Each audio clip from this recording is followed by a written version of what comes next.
नमस्कार विद्यार्थी मित्रांनो, आज आपण इयत्ता 10वीसाठी मॅथ्स पेपर 2 म्हणजे जॉमेट्रीमध्ये कन्स्ट्रक्शन ह्या प्रकरणामध्ये सर्कलला टँजंट काढायचं कसं ते आपण पाहणार आहोत. आपल्याला एक एक्झाम्पल दिलेलं आहे. Draw a circle with a radius 4.1 centimetre. Construct tangent to the circle from a point at a distance 7.3 centimetre from the circle. आता इथे आपल्याला रेडियस दिलं आहे 4.1 आणि आपल्याला पॉईंट दिलेलं आहे 7.3. म्हणजे रेडियसपेक्षा हा 7.3 हे जास्त आहे. म्हणजे जो पॉईंट असेल, हा जो पॉईंट असणार आहे तो सर्कलच्या बाहेर असेल. जेव्हा सर्कलच्या बाहेर असतो एखादा पॉईंट, तेव्हा तिथे आपल्याला त्या सर्कलला 2 टँजंट काढता येतात. मग इथे आपण 2 टँजंट काढणार आहोत. प्रथम आपण 4.1 सेंटीमीटरचं रेडियस असलेलं आपण सर्कल काढणार आहोत. आता सर्कलपासून सर्कलच्या सेंटरपासून आपल्याला 7.3 वरती एक पॉईंट घ्यायचं आहे. मग आपण आता पट्टीने 7.3चं मेजर जे सेंटरपासून आपण बघणार आहोत. 7.3 हे 7.3 एकदम सरळ अंतर आपण घेणार आहोत.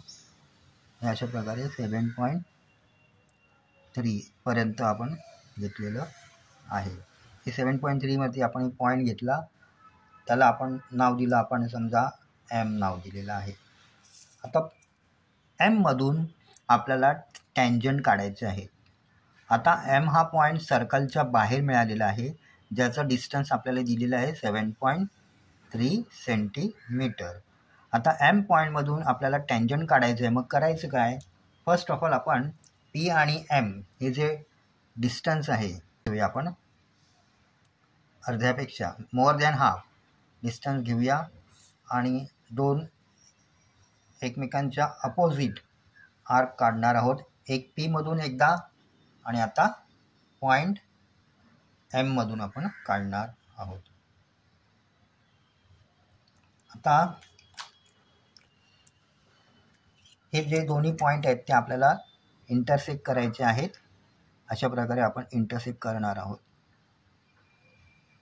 परफेक्ट लाईन काढायची आहे. हे जे इंटरसेक्ट केलेली आहे. आता आपण पुढे आपल्याला टँजंट काढायचे. मग आपण ही जी लाईन आहे, ह्या लाईन मधलं हा जो मिड पॉईंट आहे, ह्या मिड पॉईंट मधलं आपण डिस्टन्स घेणार आणि पी एम इथे समजा आपण नाव दिलेलं आहे आर. तर पी आर आणि आर एम दोन्ही समान अंतर आहे. मग आर आणि पी मधला डिस्टन्स घेऊया आपण, जे एम आर एम सी सुद्धा इक्वल आहे. इथे आपण एक आर्क काढणार आणि इथून सुद्धा आपण एक आर्क काढणार. आता हे दोन्ही आर्क आपल्याला जॉईन करायचे आहेत एम पॉईंटला.